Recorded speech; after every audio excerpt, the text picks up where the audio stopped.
Yes, we've reached new heights.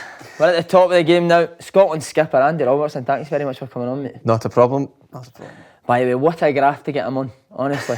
What a graft. It's been hard work. Now I know how my missus felt when she was trying to get me to go. I wish that was the same as me, but no. Did you chase yours? I chased her for about a year. Tell me, now, it's good to get you on because obviously I've interviewed a lot of people, but never interviewed somebody with a big final experience. You know, Iron Brew Cup finals, Champions League finals. They big games, mate. They're hard, aren't they? Aye, big games are hard. Big games. We got a wee can of Iron Brew at half time in our game. He's getting it. Nah, it was no Jaffa cakes, Iron Brew. You still got a bit to go to get there, mate. All right, keep going. Right, Scotland heroes. Scotland captain now, which is amazing, man. What was the first Scotland team you remember growing up, and who were your heroes for that era? It was probably when we were growing up. Obviously, you had John Collins and that when I was really young, but it was probably more Faddy and stuff, to be fair. When I was growing up, that was the team we watched, with Faddy and Gary Caldwell. You can't say Faddy, mate. He'll love that. I know, but I remember watching him. You know, obviously the goal against France and all that for our era. That was probably Scotland's biggest goal at that time, and that was the team we watched. And you know, obviously now to have him as a coach is good, but I won't say too much about him because. Does he still bring up the goals and stuff? Aye, all the time. Thinks he can still play. He's joined in trading and that, but I think he's a bit overweight now. Other heroes, obviously grew up a Celtic fan. Was it Henrik Larsson? Larsson was massive. One to every Celtic fan back in that day was Larsson. Obviously, UEFA Cup final and that, scoring 2 goals, and the goal against Rangers. It was the amount of goals he scored. But you know, we had a good team back then, didn't we? So. There was a lot of good players like Lubo and all that we looked up to, but Larsson was the one for everyone. Because and I heard you say that before, but somebody told me that you used to run about Clarkson with a Mo Camara top on and a tuba grip over your arm. But was it always left back you used to play? No, when I was at Celtic, when I was younger, I played centre mid, and then I moved over to left mid, and then I moved back to left back. So usual full back in it. We've all started somewhere else. So. When I was really young, I played up front a bit, but I was always centre mid more when I was younger. Did you not want to play left back? No, I didn't mind it. See, I preferred left back than left mid. Left back I preferred because I preferred running from deep. That's why I liked centre mid when I was younger. But I think they realised that you know, I was probably out with my depth, and I thought it would just push me back out at left back. Stick him at left back. Exactly, stick him at left back is all right. But no, I really enjoyed it when I was younger. But slowly but surely fell back. Who else did you come through at Celtic? We had Marcus Fraser, who's Ross County, Joe Chalmers, Inverness now. Right, okay. John Herron, who went down to Blackpool. He's at Dunfermline and stuff like that. Jay Fulton, Swansea. Right. So our team was actually we had obviously Islam. How was he as a character? Aye, golden boy, obviously. You know, Celtic done everything for him, and rightly so. He won every game. Was he good? Oh, unbelievable! He won every game for us, really. You know, scoring hat tricks all the time, and I think he's still at Chelsea actually. So it'll be interesting to see what happens. He's been there for about 15 years, hasn't he? I know, yeah, he's been down there a long time. I remember when he left down there, and you know, obviously Celtic were gutted to lose him, but I think he couldn't quite turn it down. So fair play to him there, but. It's maybe not quite worked out the way he wanted it, but you know, I'm sure we'll see him along the way.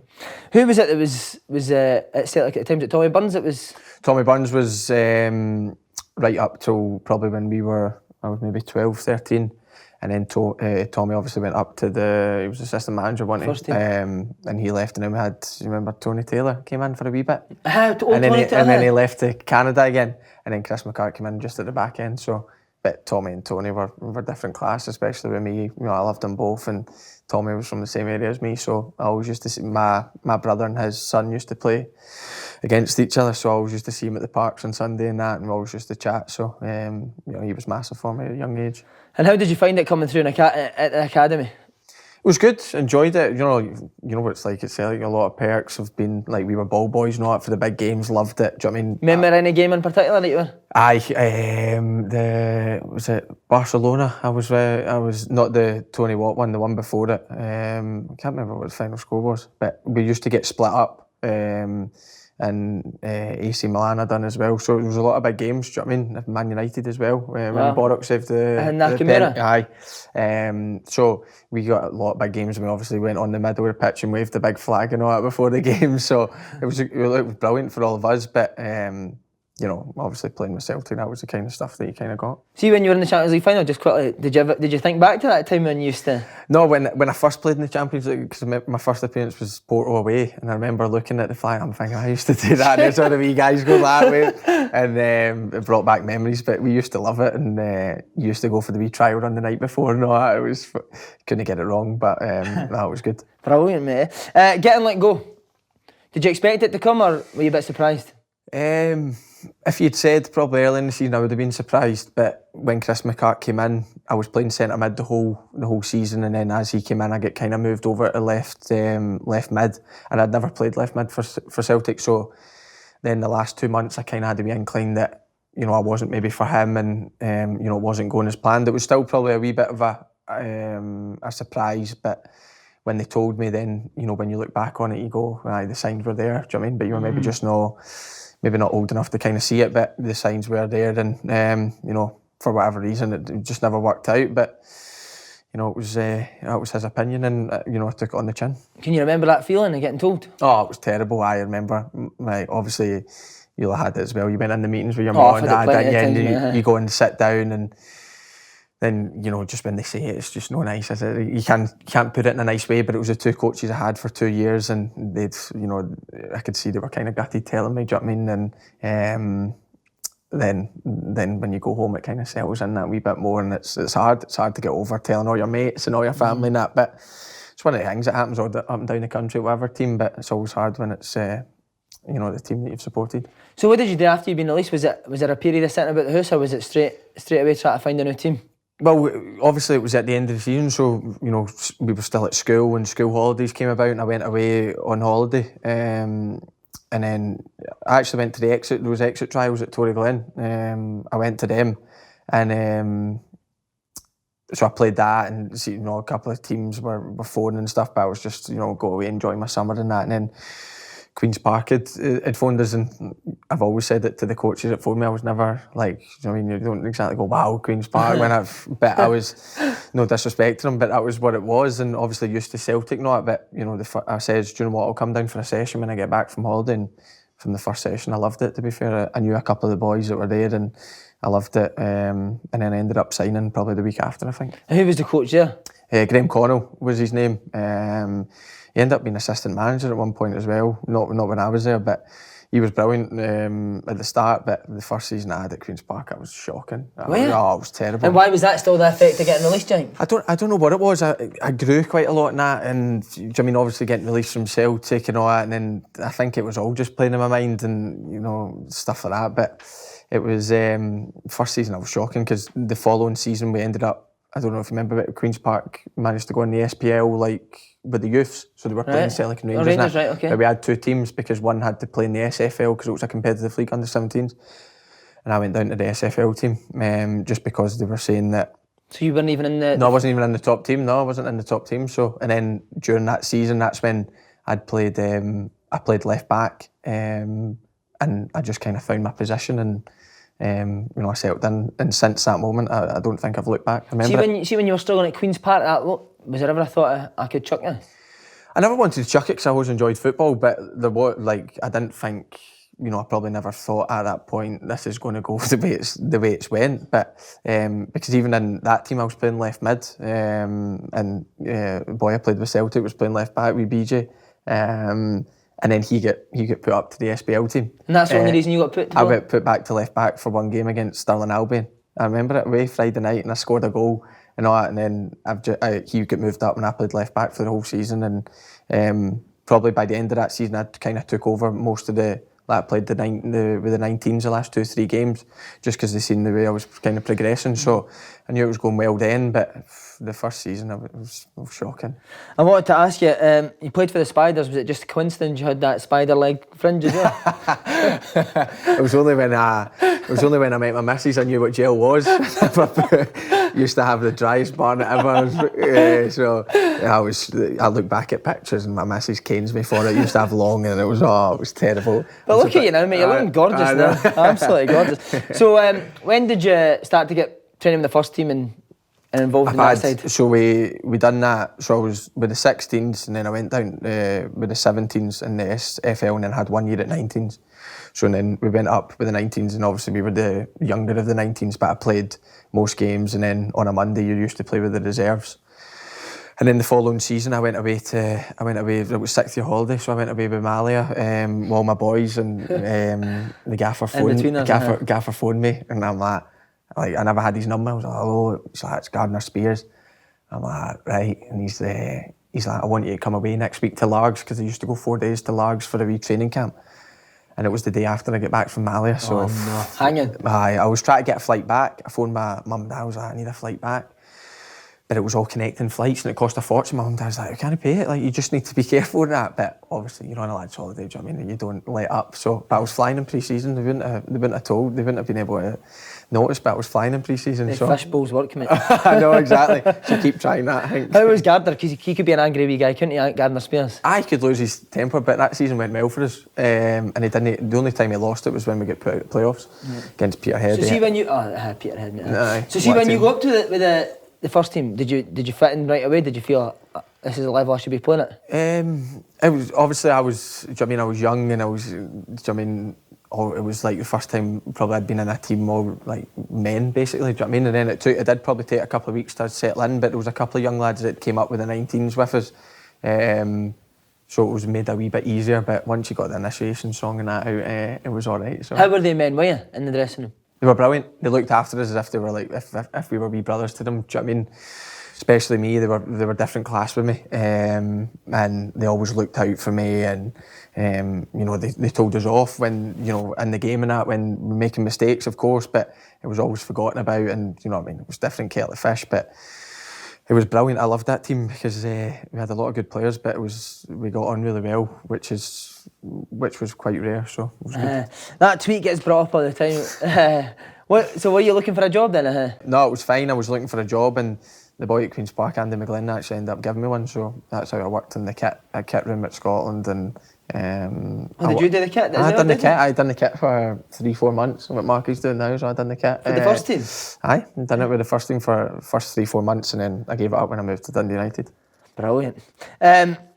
Well, Queen's Park at that time, Rangers got put into the 3rd division. Did that maybe help you as well? Because a lot of games were on the television as well, weren't they? Massive help. It just worked so well for all the lads. Do you know what I mean? If you see the season I left Queen's Park, there was about 9 or 10 of us moved. Obviously, I get a good move to Dundee United, but a lot of them got, you know, part-time that was really good for the job that they had out with it. So it worked for all of us, I think. Did we have 2 or 3 games against them on telly?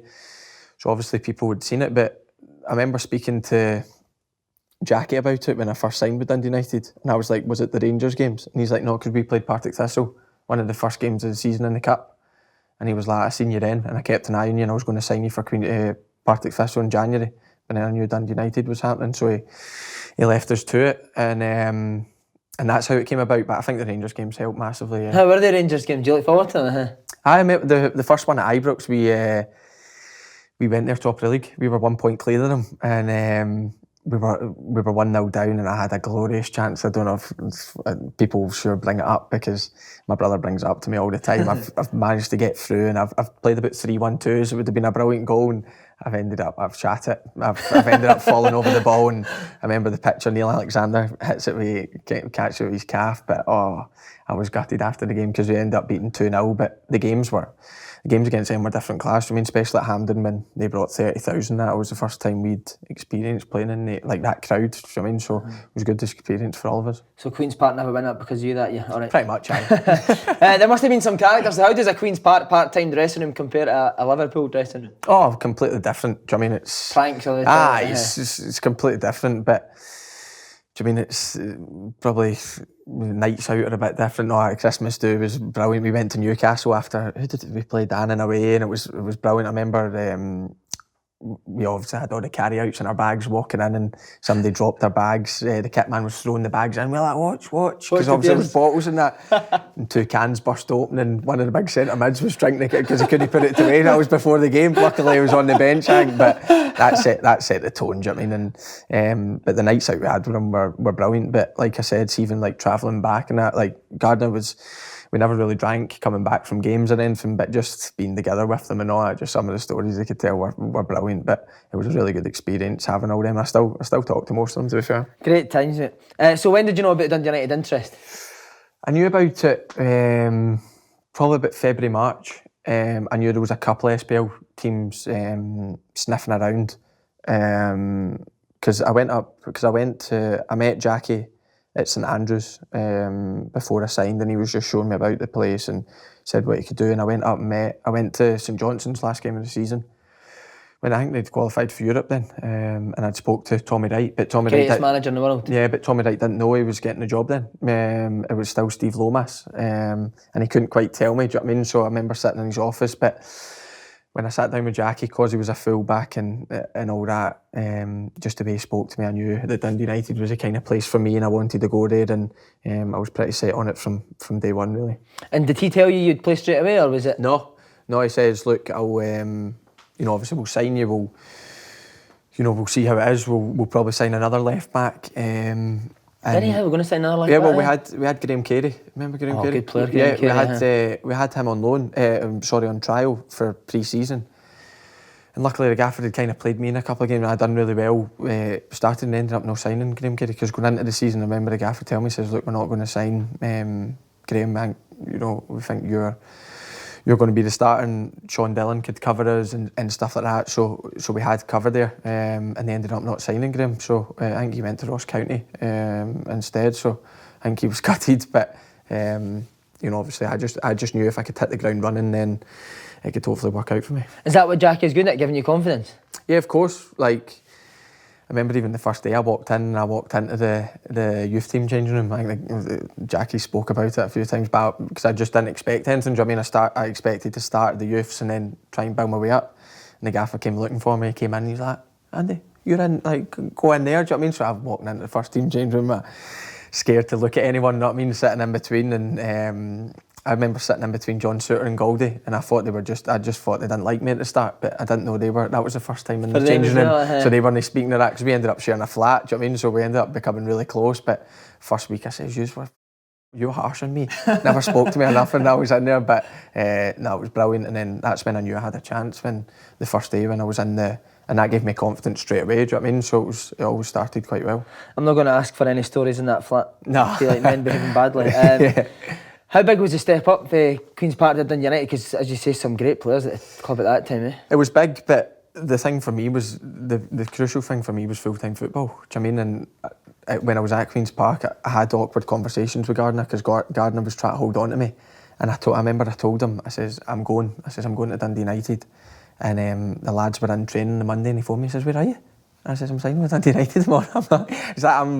Because he wanted me to stay another year. He's like, do you know what I mean, it's your first year, I think a second year at Queen's Park, which he could have been right, but I was like, no, I need full-time football. I need to be training every day. I can't turn down this opportunity and all that. And even training with all the lads helped me massively, and that's why I think I managed to hit the ground running in the SPL, because we had the pre-season games against good teams, and then we had, obviously, me training for 4 or 5 weeks full-time, and then I just hit the ground running against this one. I didn't look back.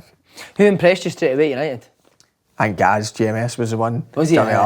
Before I went there, obviously, I was on Showboat every week this season before, wasn't he, flicking over people's heads and that. And you get that, they did it to you in training? No, I think he tried it first day. I remember I managed to slide tackle him. I was buzzing with myself. I was texting my mum and dad and that, saying that's just like...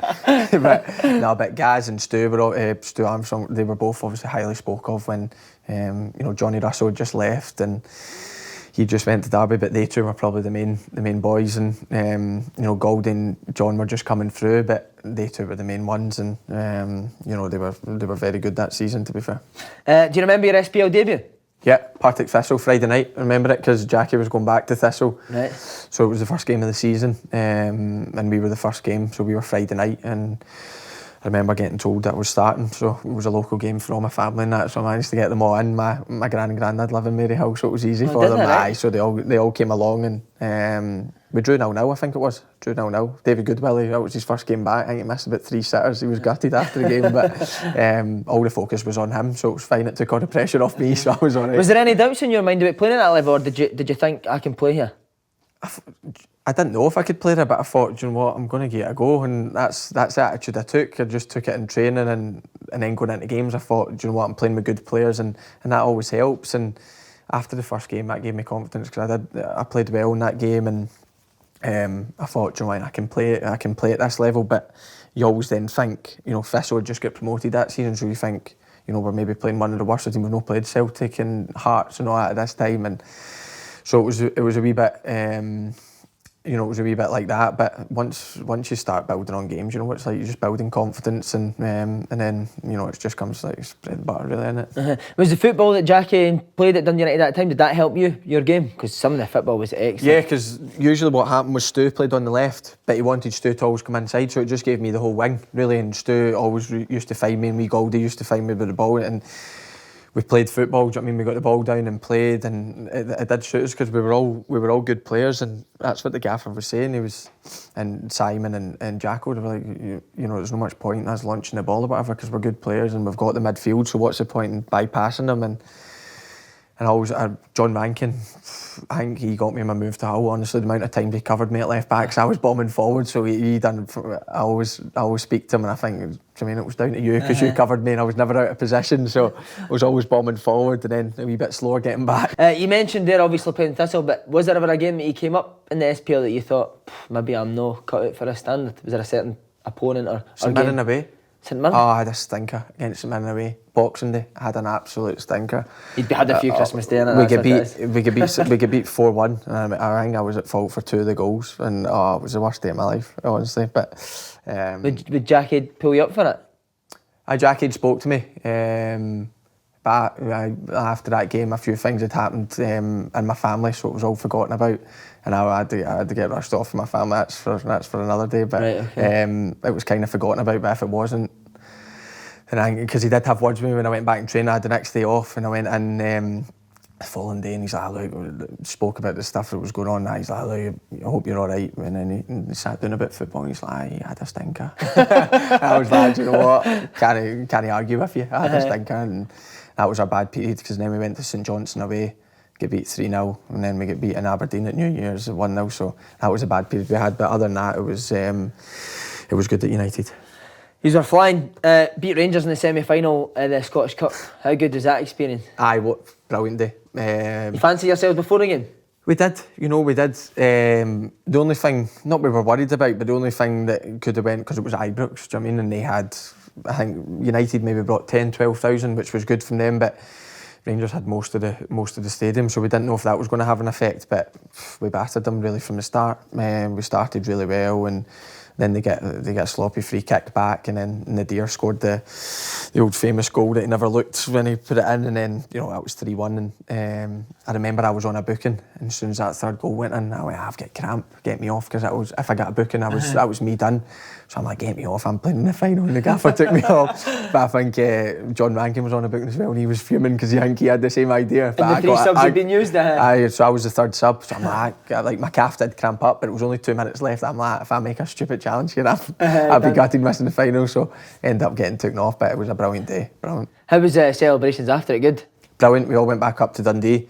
Fat Sam's? No, Liquid at the time. It was Liquid, yeah. Brilliant. What a night out we had.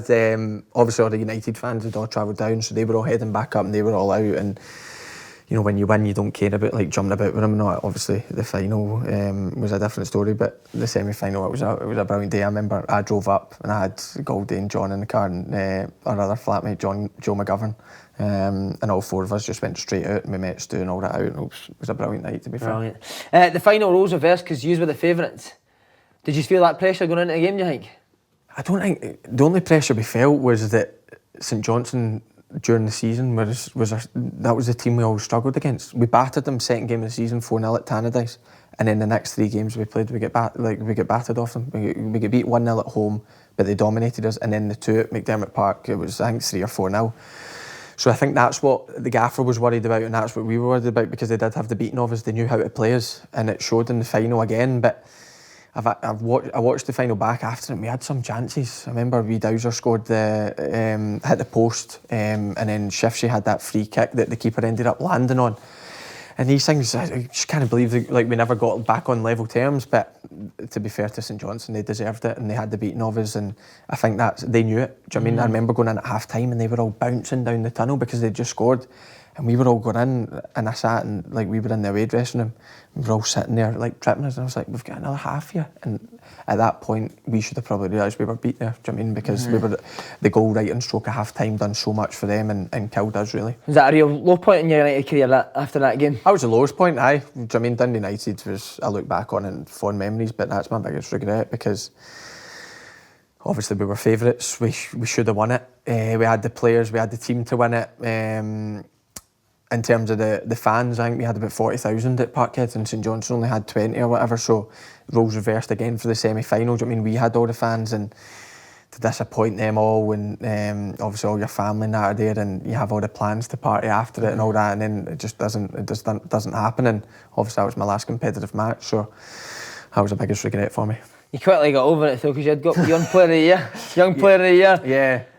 That had happened before, to be fair. The awards was like 2-3 months before, 3 weeks probably before the final. It was just after the semi-final, I remember it. And it was the Sunday, and me, Goldie and Stu were up. I think that was Stu's 4th nomination or something, so I think he thought he had a chance. He was raging at me. Because obviously Stevie May was up for it, and the guy, Peter Martin, was presenting it, and he went, "I'm from Dundee United," so I think Stu thought, "I've got a chance here." And then he said me, and he was raging, but he couldn't hide it. But I remember I went up on the stage and I was shite myself because Peter Martin asked me, "So you've had a good season?" I ended up going, "Yeah, I just gave one more dance," and he took the piss out of me. He's like, "You need to give me more than that," and I just hadn't had the experience of it, but obviously that was a great achievement for me. Do you know what I mean? I loved that, and getting the Scotland cap that season and stuff was special, so the season couldn't have went any better for me really. See, when you got the Scotland cap, the Player of the Year, did you expect that you'd be away for United that summer? Well, in January, Martinez from Everton came up and watched me. I remember I never got told about it till after the game, because to be fair, if he told me that I'd had a stinker, I know I would have. So I remember after it, my agent phoned me and says, "By the way, the Everton manager was there, but what he wanted to do was buy me and then loan me back for 6 months, but I don't think they came to an agreement." And do you know what I mean, although Everton at that time, you know me, I was looking at it, but I was thinking I've only been full time for about 5 months, and I wasn't ready but I knew there was clubs interested, so I knew someone was going to be interested, but I didn't want to leave United. That's the hardest move I've done, and it was the biggest decision I had to make because I didn't want to leave. Mm-hmm. Why did you? Just opportunity? Just because we had a really young squad and we all got on so well, and obviously Goldie just left. He'd signed with Lisbon, but there was still a lot of us there. And I thought, do you know, obviously the Premier League gets talked up. Do you know what I mean? I'm thinking I've only 1 year a pro, and I don't think I'm ready for this. But the money came in, and I remember the chairman came up for lunch, and I was having my lunch, and I was like, because first of all I was only going to go down to Hull to just have a look about the place and then come back up. Says, "I'm just going to have a look about and then I'll come back up. I'm not signing when I go down there." And he went, "Aye, yeah." He says, "Aye, yeah," because he'd get, I think, 2.85 million or whatever, so he was delighted. Do you know what I mean? Bought me for nothing. I think they gave Queen's Park some compensation, and they were getting that in a year, so he was delighted, and you know the gaffer was gutted to lose me, but it was the hardest decision I make, definitely. Did Jackie try to get you yesterday? Yeah, I remember we were going to Dublin for pre-season, and we were flying at stupid o'clock. We were at the airport at 6 o'clock. And he came and offered me a new contract at 6 o'clock. My eyes weren't even open. I was like, "Gaffer, leave me alone," you know what I mean? 6 in the morning, you're trying to offer me a new contract. But he tried to make me stay, and then he offered me a new contract. I says, "Gaffer, it's not even about that. Like, it's not about signing a new deal or anything. It's just, I need to make my mind up. I'm not going to commit to a new deal, but I'm not committing to leaving just now." And I remember we had a game in Ireland, and he bantered me something awful, to be fair. My agents had phoned him, because they were his agents at the time, and said, "Look, this is done," and the chairman phoned him saying it's done, so don't play him in this game. So the gaffer pulled me outside the change room. He's like, "I'm raging with you." I went like, "Why?" He went like, "You went behind my back, to go to..." I was like, I was scrambling for my words. And he's like, "I'm only joking." I was like, "What are you doing?" Honestly, I was swallowing my words and everything. No, honestly, you'll probably recall it, but I was swallowing my words, and then I flew back, and then the chairman had phoned him saying, "Oh, there's something wrong it's not going ahead in that, because I played forfeit on Tuesday, because I said to the gaffer, I says, I've not played a game because you keep telling me it's done and I'm not playing games. So I said, I played forfeit on the Tuesday and that was my last game. Scored a goal, which I was delighted about, but there was like an under-20s team playing against forfeit and I played the game, and I just said... So that was your last game for United, an under-20s game at forfeit? I waited forfeit, aye. A few lads played, like John Suter and that played, but it was a makeshift team, like... No older lads played because it was Astro, but I played in that game, and then I think I signed on the Thursday or Friday. And then straight down to Hull?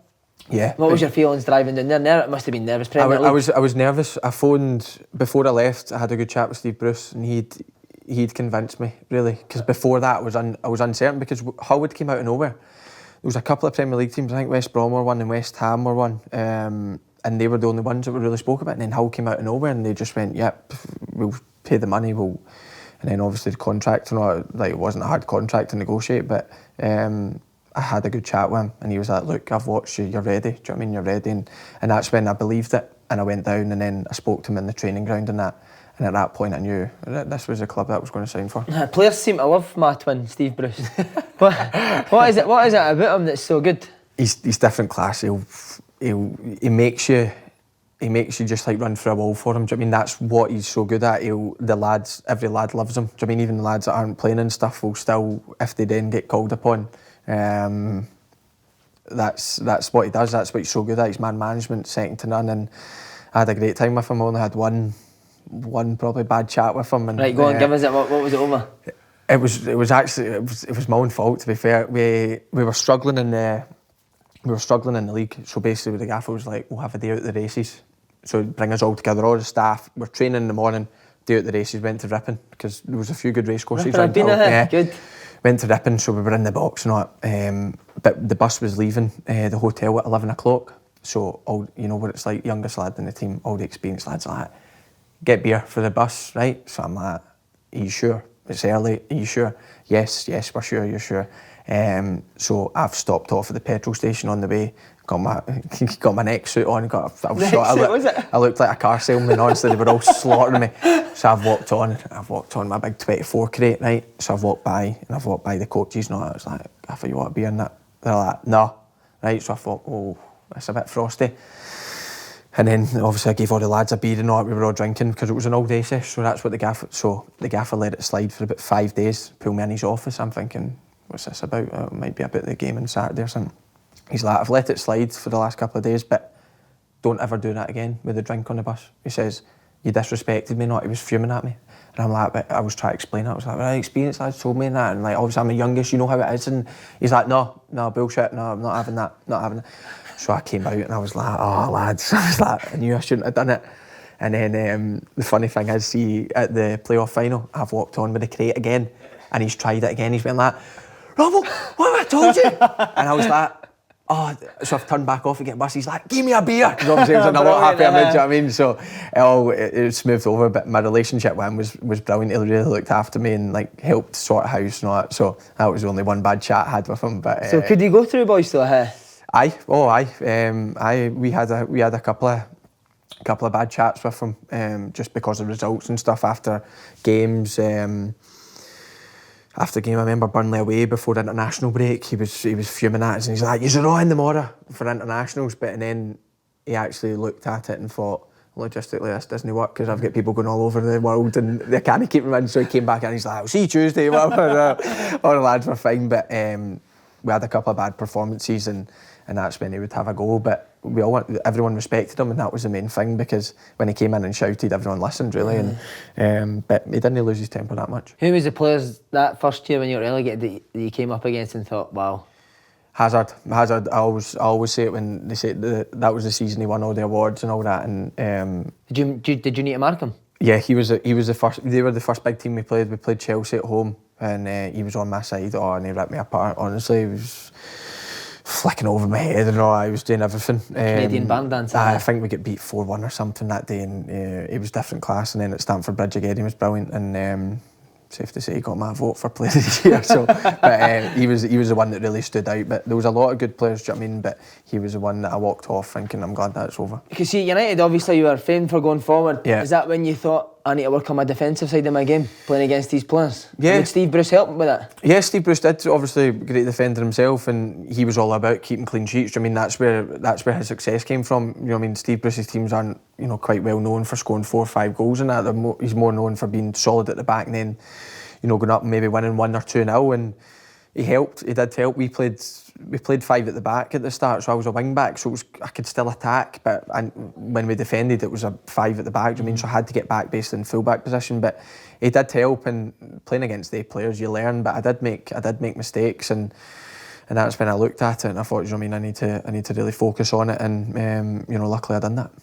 You've mentioned him already, but the man Snodgrass, is he still stealing all my party? I think so, yeah. How good was he to help you settle in that Snoddy was there? He was brilliant for me. I remember the day I went down. I was like a wee boy. I walked in with my mum and dad, and that. Steve Bruce still takes a piss out of me. He's like, "You walked in holding your mum's hand. Now you're telling me to off or what?" But Snods came out and he spoke to me. He spoke to mum and dad. He spoke to my agent. All that for ages, just talking nonsense usually. But it was good. It settled me down because obviously Griggsy was down there as well. But I didn't know both of them because both of them had pulled out the Scotland squad in the March, so I hadn't came across them. So I met Snoddy in Cushion actually that summer, and I remember speaking to him, and he's like, I think I'm going to Hull and that. I was like, I don't know, I might stay at United, but I think West Brom and that. And Hull wasn't even mentioned, and then we ended up becoming teammates. So, but he was like a big brother to me because I was down there on my own my first year, and I used to always go down to his and you know, play snooker and all that and play pool, and he was about to just go for coffees and stuff, so he did really look after us. But obviously when he got the bad injury, it was a wee bit more difficult. But you know, he still looked after me, which was great. Playing pool, playing snooker, any prankies? One of them actually involved snooker. Well, both of them. There you go, both of them involved snooker. So he got a snooker table in his gaff, and I thought, do you know what, I could do with that, because obviously it was easier for him to come to me because obviously the kids running about and that. He was like, if I can get out for an hour or whatever, then sound. So I was like, do you know what, I had a big room that one of them could fit in. So I was like, give the snooker guy's number and I'll text him what I want. So he was talking me through what he wanted, all the cushions and all that, and I just loved all that. So I text this guy, and he phoned me. So I'm like, hi mate, how are you? He's like, Cockney accent. He went, Rob. I was like, he's not Cockney. I was his assistant manager. So I've texted the assistant manager talking about snooker tables. So I've walked in the next day and he's like, what are you doing? I'm like, Snoddy. But me and him were just sitting at a coffee. Do you know what I mean? It wasn't even as if he was entertaining the crowd. It was me and him, and I'm like, I was like, what are you doing? I was like, me and you were sitting having a coffee and you just gave me Butchie's name was, gave me coffee, and then we were playing snooker in my house, and we had these wee bolts in the snooker table that always used to fall off, right? But Snods, because he was injured, he was eating really well, so he was having these wee protein chocolate things, but they looked exactly like the wee knobs that kept falling off. So he put one in the packet, and Griggsy was there.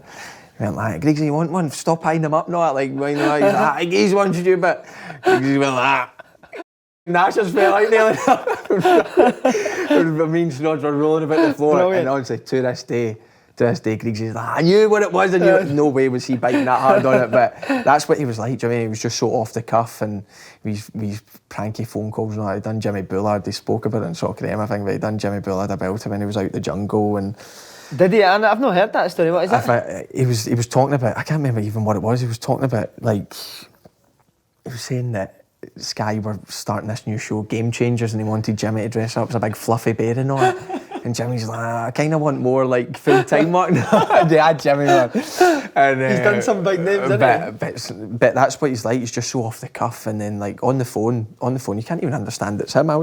It's so easy to get done by him because he's got all these different accents and that. But in a changing room, he's so vital. Do you know what I mean? And Hull, like, some of the English lads obviously took a bit of getting used to him and that, but see, once we were all in stitches with him and that, he was different class, and I'm sure he's doing that down in West Ham now. What a man, for a gal get to a snooker table and he says he's doing alright. What about Big McGregor? Would he hang about with us as well, or was he more? No, Griggsy hung about with us. It was the three of us. Good laugh. Do you know what? Keeper as well, I was the youngest, but I was like a father figure to both of them, honestly. We used to, on our days off, we used to go through to Leeds, because Hull wasn't the best for shopping and that, so we used to go through to Leeds. So obviously I drove, because I was the youngest, right, but I was delighted to drive, because they always, I would be sitting in the car park for 25 minutes, both of them sitting on top of each other for shotgun and all like that. You get in the back, you get... Because both of them were injured. Griggsy done his back, Snod's done it. So Griggsy's like, stupid, I'm the oldest, I'm in the front and all that. And then Snod's like, I'm my knee, I need to get... Because I had a wee, like the A5, so it was tiny in the back. So Snod's used to have to sit with his knee up, and he was fuming at me because I'm like, Snod's, to be fair, it is the oldest in the front. So I was like, he never spoke to me on the way back. But honestly, both of them are brilliant. They used to argue all the time. And wrestling about the back of your motor.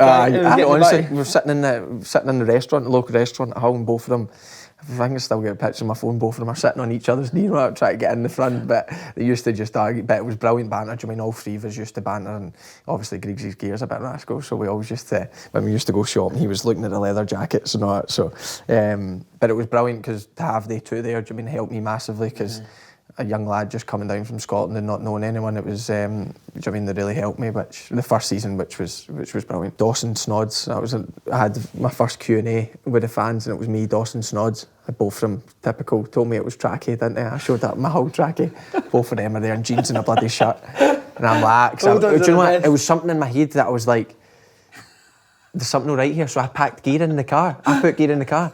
And I'm like, my weight get changed, and I'm like, no, you're walking. So I remember at the Q&A, and I slaughtered both of them. Every question I got was just slaughtering both of them. And that's when I came out my shell, because the first couple of months I never really spoke. If you ask any of the lads I played with Hull, I never really spoke, and they were all asking Snods, and I was like, is he all right? Like, I was just quite quiet, I was just finding my feet. And then after that Q&A, there was no stop me. I was just going for everyone after that. But it does take something like that to come at your shell, doesn't it? Yeah, because obviously at United, there was big players, but it's all Scottish, so you get on well with them. But going down there, obviously, I'd watched the Premier League, watching Big Tom and Doss and all that, playing in the big games for Tottenham and that. And then I'm walking in at a change room, and I'm like, I'm playing with these guys.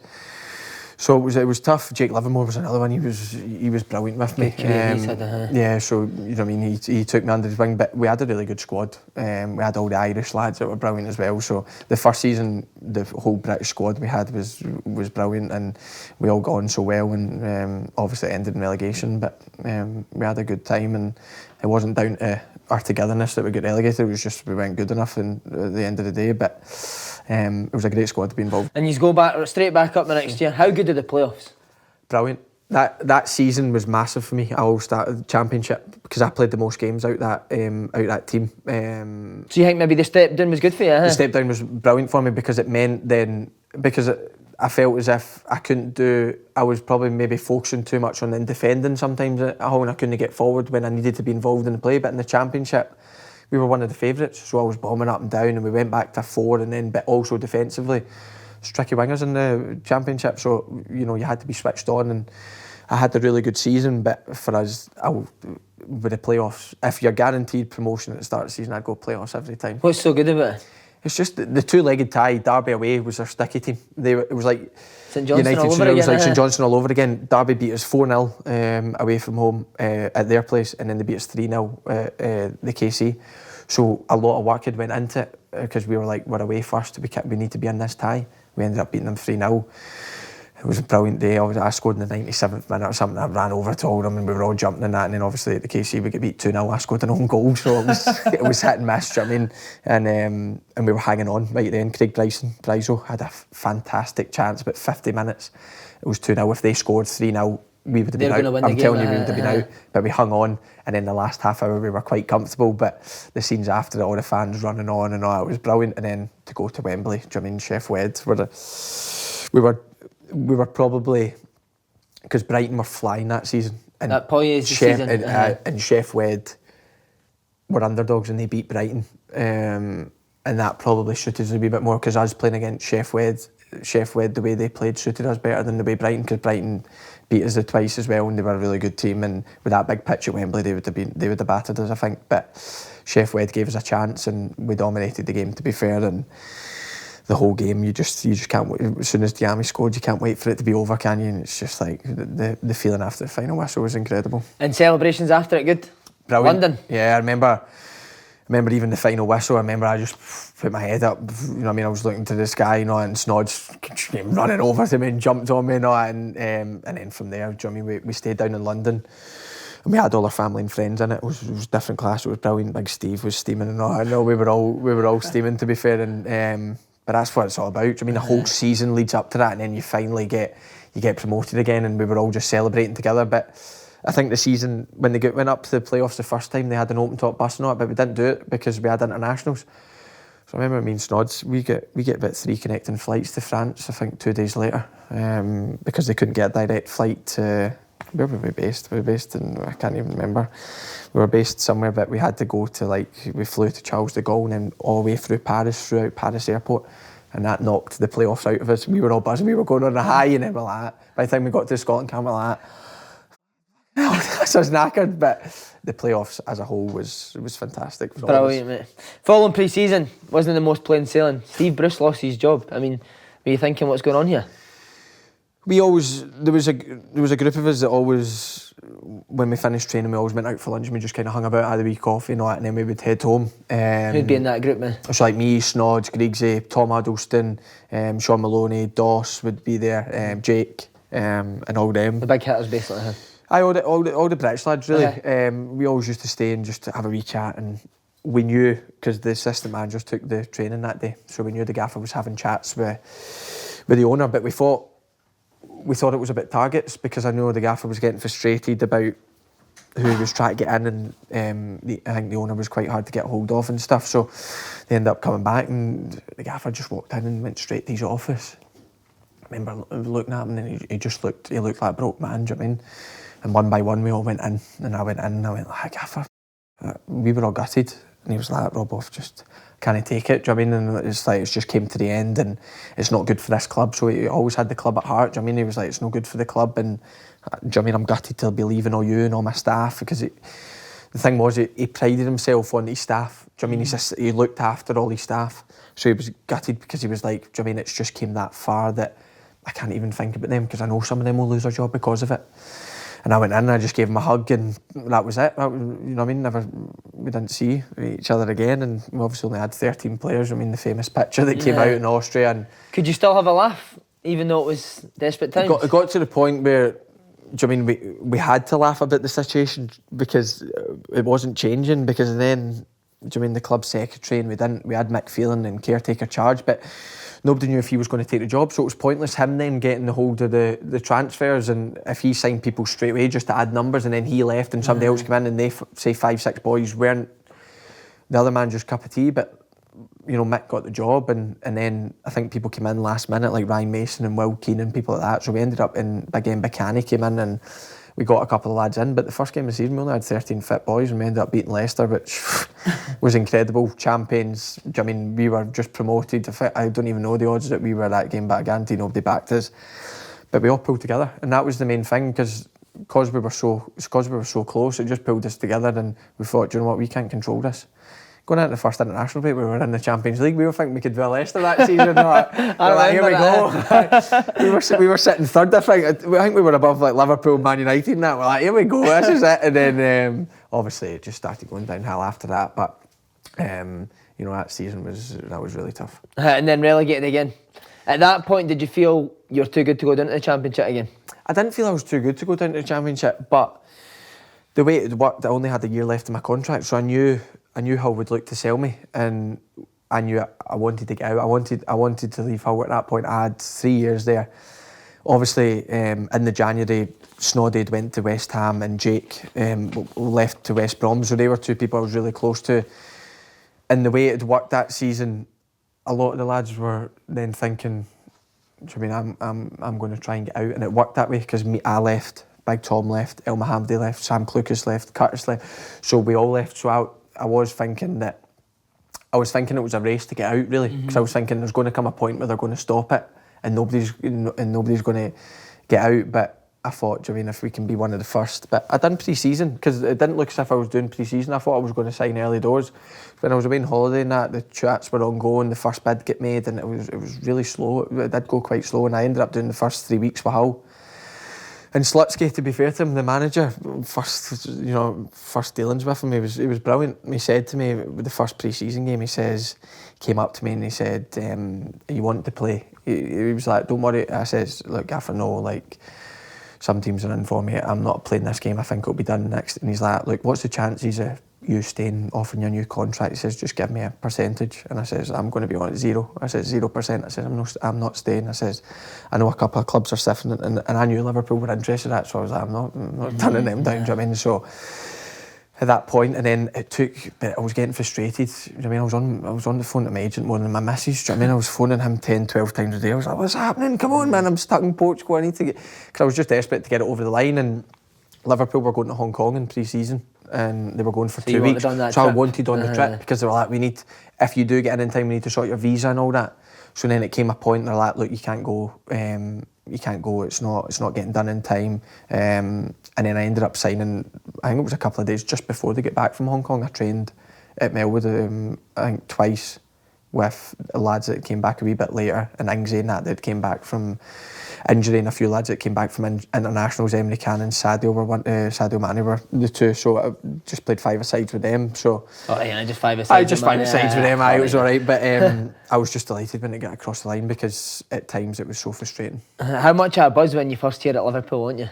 Oh, it was. Who was it? Your agent phoned you? Couldn't believe it. My agent phoned me, and he's like, Liverpool, because Stoke were quite interested in me. Mark Hughes had liked me, and I think there was a wee bit of chat with them. So I was thinking, that's a really good option. Do you know what I mean? Stoke are, I think they finished top 10 that season. It was all kind of, I was trying to get my head on kind of Stoke. Do you know what I mean? Because I was thinking they're really keen. They want to let. I'm going to need to grow over the summer here if I'm going to play for Stoke. Yeah. But at that point, Mark Hughes was playing good football. Do you know what I mean? And I think they had that Eric Peters, but I'm not sure if I was going in as backup to him, because he was flying that season. Do you know what I mean? But then he phoned me. I think it was the next day straight away. He's like, I've just spoke to Liverpool, and I'm like, oh, what?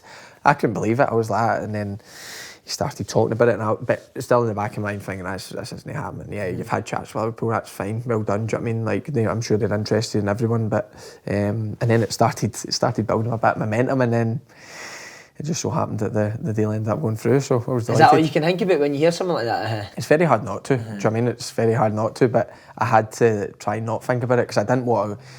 Because, like, say for instance, if I did go to a Stoke or somebody else like that, because I'm sure maybe a few other clubs would have been interested, but then you would, like, if you start getting your head on Liverpool, you would have been disappointed, but that would have been a great move. So I tried to keep my mind off it, but it was so hard. Seeing holiday, now my missus was pregnant. Buying fake Liverpool tops that holiday. My missus was pregnant that holiday, and she was obviously stressed with that, and her due date was in August, so she's like, we need to go somewhere. I can't be homeless when I'm having this baby. And I'm like, shut it. You know what I mean? Wee Jurgen's going to be fine. Exactly. So, but luckily then, I think it was about middle of July we ended up getting it done. So I was just delighted when I signed the papers. Right, talk to us first time you spoke to Klopp.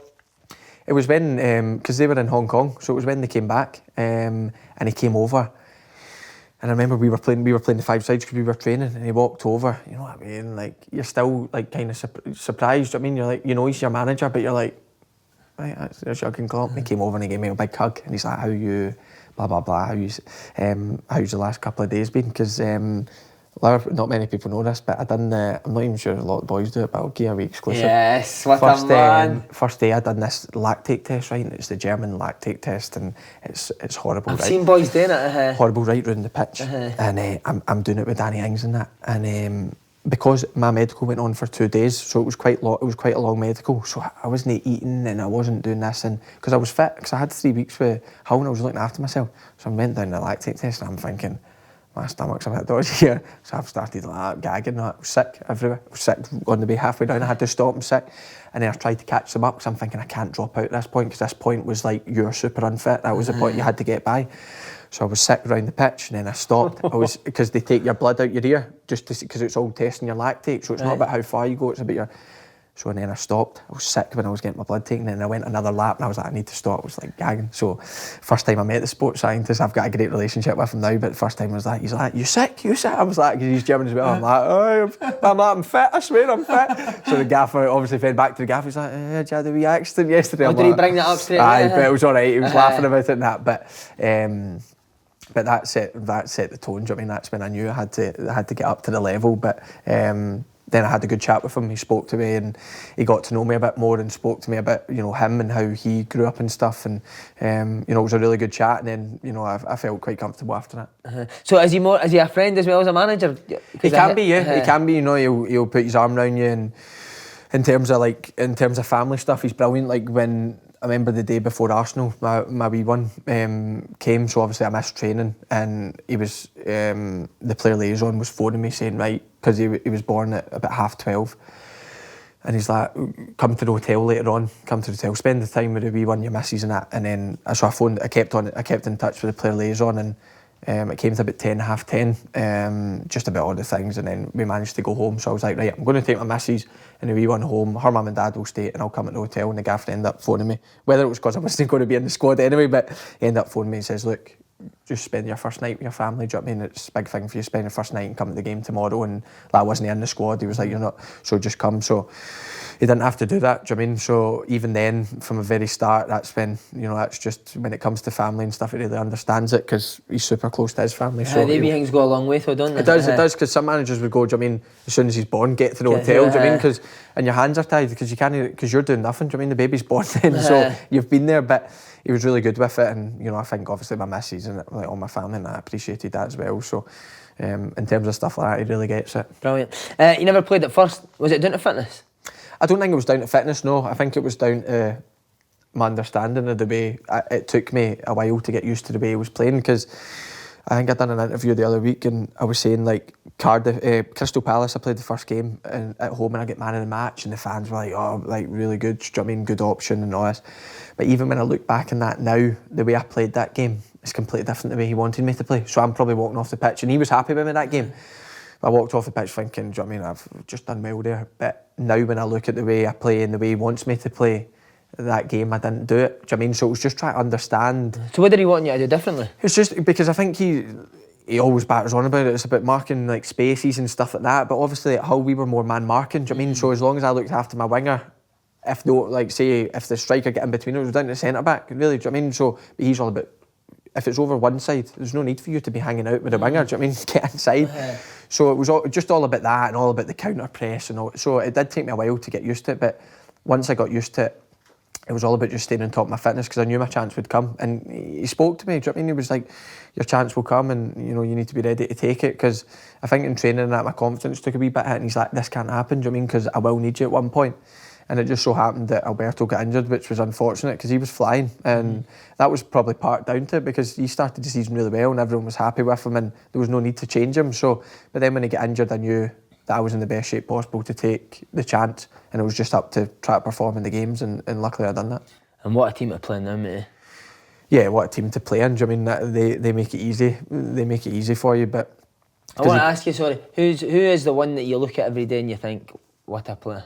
I think, I mean this honestly, there's that many of them. Do you know what I mean? Like, you look across and there's big Virgil, Rolls Royce defender. He's so good, isn't he? And then even his partner now, Joe Gomez, just came on leaps and bounds. He's like, even though he's young, he's so quick, and he's better. Like, obviously Mo, do you know what I mean, last season was just a joy to watch. Like, even times in the game, you're just like, wow. Do you know what I mean? That's incredible what he's done. And obviously all the awards he got, and they were rightly so because of the records they all broke. And but our whole team's good. Do you know what I mean? It's not picking out any of them, but they're all good, and that's why now we've got a squad that if somebody's injured, we've got people to step in, and that's key, I think. Do you still pinch yourself a wee bit? No, or you?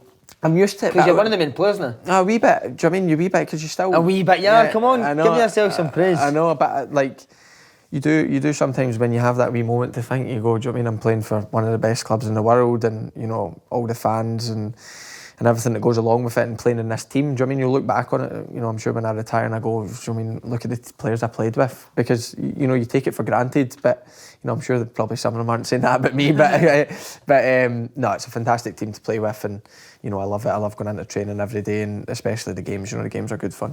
Snoddy helped you setting at Hull, but was Kenny Dalglish a big help to you when you first went to Liverpool? Yeah, massive. Yeah, I remember he texted me, and he's like, look, I thought it was one of the ones, a token gesture. He was like, look, if you ever need anything, if your missus, I've got me and my wife here that can help you and all that. So I thought, right, okay. I was like texting him back straight away. I was like, thanks very much, Kenny, blah, blah. I thought, won't hear from him again, but he always checked up on me, even at the games. He came out and seen me. I remember my first game at Palace. I was in the lounge with my family, and he was standing outside waiting for me when somebody came in and says, so I went out and chatted to him, and he's like, how have you settled in? And from day one, he's been brilliant with me. He's been really good for me, so I always go in and see him after games. But he just looks after everyone, but because that Scottish connection, it's a wee bit, he thinks he needs to look after me, but he's done it really well. And what did he say when you got the captain's armband?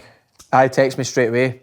And he was just like, fantastic achievement. He was just like, don't change anything. Do you know what I mean? He's like, just lead by example. And he was like, if you ever need anything, just give me a call. And I knew at that time he genuinely meant it. Do you know what I mean? So, I speak to him about it all the time when I go down. And but he's been really good for us. And obviously when my dad and that met, my dad had wobbly knees. That's the first time I've ever seen it. Do you know what I mean? My dad's usually the most calmest one. Do you know what I mean? He doesn't really like getting involved in that. But Kenny walked by and he's like, Andy, let me get a picture. And I'm like, Dad, come on, stop embarrassing me. That's brilliant. But my dad got his picture and he was delighted because obviously he grew up watching Celtic when Kenny went, and he was devastated when he left to Liverpool. But then my dad on the back end of that started kind of watching Liverpool because of Kenny. So, I think he was his biggest idol. So he was delighted to meet him. Right, mate, Champions League final. Talk us about when you first won the semi-final and then the build-up to the final. The semi-final was a relief because not many semi-finals. So comfortable. First leg was so comfortable. So everyone, because I remember having a go at all my family, because all my family were like, oh, how are we going to get to Kiev? And I'm like, shut it all years because we're not there yet. I was like, if you book Kiev, I'll end up battering you. Do you know what I mean? It was. Do you know what I mean? My mum, she's, God bless her, she's brilliant, but she just gets carried away with all these things. She's like, oh, we need to get this sorted. And I'm like, we're not even there yet. So that was them all told to my missus. No, I couldn't even mention Kiev. So they were all walking. Not even checking Kiev's for nothing. Not even all the wee puns. No, I was like, no. But it was a massive relief because after the first leg, everyone was like, that's done. Do you know what I mean? They're in the final. It's just whoever they play. But we knew that because we gave them the 2 away goals, that going to Rome was... They hadn't been beat at Rome. They beat Barca 3-0. So we're like, it can be done. And then obviously we got off to a good start and we played. But it was close. But it was massive relief after the final whistle. It was just relief. And we were all just head in our hands. And, it was a fantastic achievement. But then that was probably the only moment I've pinched myself. Do you know what I mean? I phoned my missus and she was greeting it. She's like, brilliant. Then I phoned all my family because they were all around. My mum and dad's watching it and they were all greeting it like that. It was my dad's. My dad's not emotional and he was like, Champions League final. He was greeting it. A few tears yourself as well, No, I actually ended up holding it together because usually I'd be away with that. Do you know what I mean? But I was like, what are they doing? Because I was just You're drained. Too cool for that now, it was just more that I was drained. Do you know what I mean? It was more the final that I was more emotional with, leading up to it, not because my dad took a wee video of my gran and granddad and my other gran. Oh, good luck and all that. And I was like, I was sitting in the hotel room in the morning. I was like, I'm getting something in my eye here. You know what I mean? I was just sitting on my own, but it was because it was just all the build up. Do you know what I mean? And it was these things. It's just stupid, but it was quite emotional. But the easiest part of the Champions League final was the game. It was all the leading up. You done well as well, didn't you? Yeah. Do you know what I mean? Obviously, everyone talks about the tackle and all that, but I said that after the game. I said I'd rather played shite than the 10 of them played brilliant and we won it. Do you know what I mean? I didn't care, but I think Real Madrid's experience was just probably too much. As soon as they took the lead the first time, but we knew we still had a chance and we got back into it. But see, as soon as Bale scored that overhead kick, you knew it was done because they just ended up controlling the game. Modric and Kroos just dropped back and they started keeping the ball and we couldn't get it off them. Do you know what I mean? And we all about pressing, try to get it back quickly, but we couldn't get near them. And at that point, we thought it was going to be hard to get back into this, and it proved that way. And then obviously Bale scored the third, so it was just it was a bad day. But we look at it, and it was a great experience. But we probably just fell short just in the end. Is he just on the manager? He seems obviously quite quirky. Good team talks and stuff like that. Always different, or is it quite? Yeah, quite standard? With the team talks, he does it, in the hotel and that, and he obviously but for the games he knows. He doesn't need to get us up for it. Do you know what I mean? We're all sitting there we're all waiting to get out. Do you know what I mean?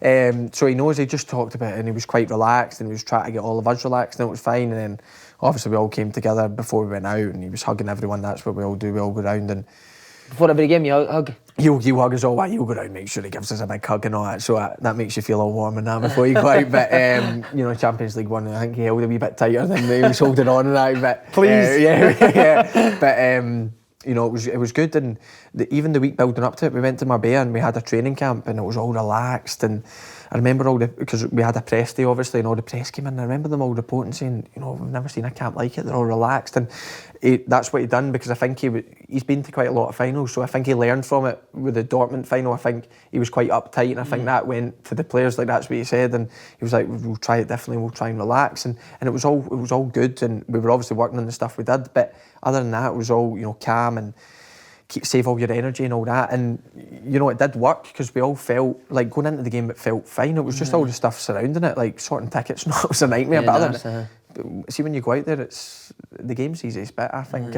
and you just want to get it started. Like, obviously a nighttime kick-off, nothing worse, is it? And like, just waiting. You could see all the lads a wee bit nervous. Do you know what I mean? I remember me and Hendo, the captain, obviously we were just like bantering each other, like saying how nervous we were, but it was trying to distract each other. Do you know what I mean? He's like, you never slept last night. I was like, I did sleep. No, I tried. Do you know what I mean? Both of us laughing, eyes not even. And then, like, obviously during the day we all go for a nap and all that. He's like, how long did you sleep? That's 15 minutes. I was like, I get an hour and a half. But it was just trying to distract each other, really. Do you know what I mean? It was trying to get away the pain from us. We were like, no. So, but it was good. It was a great experience. But obviously ending in, you know, it was gutting at the end. Last wee bit, did you get a shirt? Swap shirts? No, I kept mine. Good. I kept mine. I thought, joy, and keep my own strip. And I think, do you know what I mean, I wouldn't have got any of their strip. They would all keep it as well. So, especially when it comes to finals and stuff, I'm sure you've got your Iron Brew Cup final hanging up somewhere. Yeah, somewhere in the house. I think she cleans the dishes with it. Right, mate, on to Scotland. Can you remember your first cap? Yeah, Poland away. Remember getting the call? Yeah, I was warming up. Well, I remember getting called up. I remember speaking to the gaffer, and then... who was it at the time? Jackie? No, well, the gaffer, McMara, but Strachan. Phoned you? I think he actually texted me, so he's gone Strachan. Luckily, I didn't know Snods by then, because I thought it could have been a prank, but you know, he texted me and says, well, I'm thinking of putting you in the squad. Because I'd trained with him a couple of months before. I'd trained with the 21s, and I was on the bench for the 21s. So the 6 boys that were on the bench and never played with 21s went up and made the numbers for 11v11. Right. And I remember him coming out in the press, and he says, Robertson, he was like man in the match in 11v11. And I think he wanted to call me up then, because I think Lee Wallace had pulled out maybe, and they wanted to call me up or something. And he says, no, he can't. I mean, it's his first trip with the 21s and that. So I knew he was aware of me, but I thought he'll probably leave me to it. And I get called up, and then Jackie McMara pulled me into the office and says, you know, you're in the squad. Squad's getting announced at 11 o'clock. Sky are here for a wee interview, blah, blah, blah. And it was massive for me. I was buzzing, but a wee bit scared as well, obviously, because I didn't know any of the Scotland lads. Do you know what I mean? It was just settling in at Dundee United then to go deal with a whole new squad. But they were brilliant with me. And I remember warming up at Poland. My family were over. Your family went over at your first game? My mum, dad, brother, my uncle. I think it was maybe 6 of them. Maybe mother, auntie and uncle went. So it was 6 of them, and I was warming up. It was about half an hour to go. The gaffer's like, so me and Charlie Adam were warming up. I'm like, Charlie. And he's like, no, yeah. I'm like, oh. So I'm like, getting my shinies on and all that. And then, to be fair to Charlie Adam, he came up to me and he's like, you're good, just go and play your game. And the gaffer, just before I went on, put his arm around me and went like, play your own game. He says, if you don't, I mean, you won't make it this level, you need to play your own game. The first thing I did was drive 30 yards, and the gaffer spoke about it after the game. He's like, I loved that, because I knew he had no fear. And then after that, I just settled into the Scotland squad, and I don't think I've missed one since. So. Was there a fear going on to? Was that a real nervous moment walking on for Scotland? It was. And proud as well, obviously. It was like proud beyond belief. Do you know what I mean? 6 months ago I was working in the bloody kit room for doing all their sloggies and all that, do you know what I mean? And then I'm playing next to them. So, do you mean, I suppose it helped that it was a friendly. There wasn't that much pressure, but it was 0-0 against Poland, and we ended up winning it. Scott Brown, just as I came on, Scott Brown ended up playing. So you're taking the credit for that then? Aye, I think it was an inspired substitution, but Bruni scored a left footer. I don't know where he got that from, but no, it was a good result, and you know, the gaffer spoke well of me after the game, so it was delighted. Do you remember seeing your mum and dad in the crowd while you were playing? They were in the airport when I get back. There's my brother with a big bloody Polska hat on and all that. He's obviously bevied, he's shouting, Paul, and I'm like, shut it, do you know what I mean? I'm just in the bloody squad. He's getting me in the squad already before you know it. But no, I remember walking off the bus and they were all waiting, gave them all a hug and all. Mum and Dad were, obviously over the moon. They were all over the moon, but I remember hugging them both and they were both just delighted. Do you know what I mean? It's, obviously, they'd lived it with me. Do you know what I mean? 6 months ago, I was at Queen's Park, part-time and all that. They were funding me and all. They were giving 20 quid to go out on a Friday night. Did you say I want that money back? Aye, probably, aye. But, for that night was special. You mentioned Bruni. Obviously, he was a captain while you were playing. Did you learn a lot off him? Yeah, learned a lot off him. What was he good at? He was brilliant at everything. Honestly, everything. Because in the big games, he always stepped up. If you look at the big games, Bruni was probably always man of the match or up there. Because and that's most important. Do you know what I mean? And he was just our driving force in the midfield, and then off the pitch he always got the lads going, and obviously professional, and just made sure we'd done everything right. And we were quite lucky at that time because Darren Fletcher came back in the squad as well, so we basically had two captains. Is he good for you? Is he a good guy to have a bit of a... Brilliant. I remember, do you know what, he was brilliant for me when I first went to Liverpool because he was in that squad, and I remember sitting down with him and he's like, Rob, don't get frustrated. He's like, I've had all these big clubs, you need time to settle in, and there might be time as well in a couple of years that you don't play, but they always need you. Do you know what I mean? He was like, I had it at United even before I got out, and I remember coming away I felt so much better coming away. Amazing. After that chat. Do you know what I mean? I sat down with him and I was like, brilliant from him. Do you know what I mean? They two I had the whole squad I had huge respect for, but they two as captains, do you know what I mean, if I can emulate them to even 50%, then I've done a good job. When Bruni announced his retirement, was that in the back of your mind, the captaincy? It wasn't actually. Do you know what I mean? It's something that I didn't think about.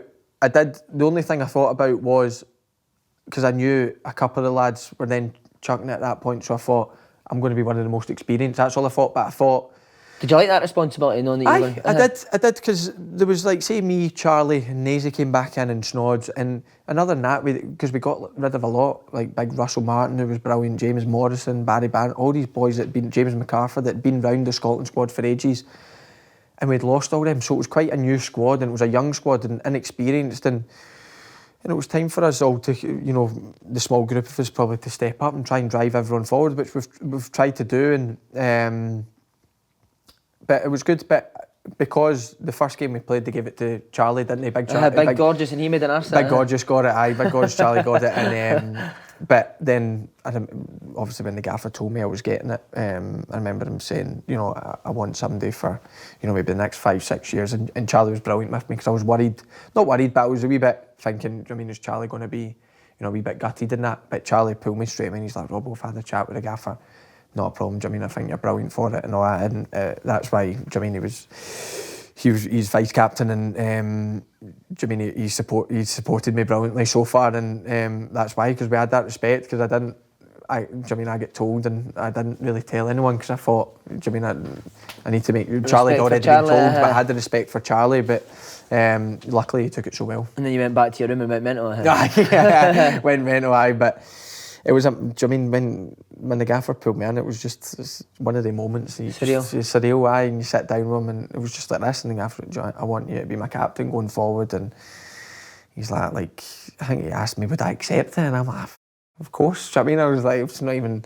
But I walked out, and I'm like, and it did take me back, and I told my missus and told my mum and dad, and I just told them not to tell anyone just now because it was getting announced the next day, and I was just like, keep it hush, and then I told all my family just before it got announced, so they were all delighted. But it's even now it's still surreal. I mean, every game when you put on the armband, it will take a bit to get used to. Another one I wanted to ask you, did your manager at Liverpool say anything to you when you got the Scotland captaincy? Yeah, I text him. I text him saying, just so you know, I'm getting the captaincy. Just out of respect as such, because I didn't want him finding out, say, off somebody else. So I'd spoke to the press officer at Liverpool, told him, and he was like, you should probably tell the gaffer he likes stuff like that. So I texted him, and I was like, gaffer, I'm the captain, thanks very much for everything that you've done and all that.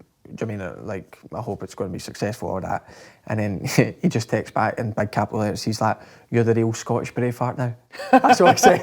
And I went like, brilliant. I went like with him, and he gave me a wee dance emoji. I'm like, brilliant. I summed him up. Yeah, because there was one game last season, Man City in the Champions League, and my calf was, I done it at the weekend, and they weren't sure I was going to play. United cafe, yeah, they weren't sure I was going to play. So, but and then I managed to pull through, and he was like, "Oh, Braveheart," and all this. So and then he's like, "Now you're the real Braveheart." So does he love the Scottish stuff? It was brilliant. Good. So he always says he can't understand me, but other than that, he loves it. So you've achieved so much in a short space of time, but surely getting Scotland to a major tournament's the big game.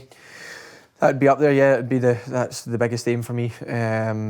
We've got a good chance, and because like when I got the captaincy, the one thing that Bruni and Fletch will have a massive regret is they never managed to do it. Do you know what I mean? Fantastic captains, but they just fell short when, do you know what I mean, they would have been gutted, and that's one thing that I don't want. Do you know what I mean?